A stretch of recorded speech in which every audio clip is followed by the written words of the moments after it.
අම්මා. සන්නයි පුතේ. කොහෙද දාන්නේ? අපි දැන් ටිකක් වෙලා ඇවිල්ලා. තාත්තකෝ?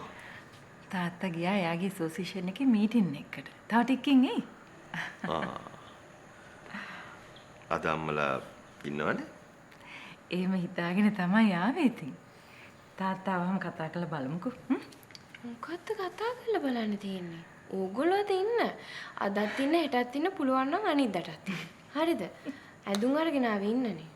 තව මොනවද බලමු කියන්නේ? ඔව් අම්මේ. අද ඉඳලා යන්න. විශ්වාර්ථ එකක් ගේනද? නෑ එපා. ඔෂලක් දාන් යන්න. තාත්තා තව පරක් වෙනවද දෙන්න? කියන්න බෑ ඉතින්. දන්නවනේ ඕවට ගියහම. තාත්තාවද කොහෙදනේ? සමන්ති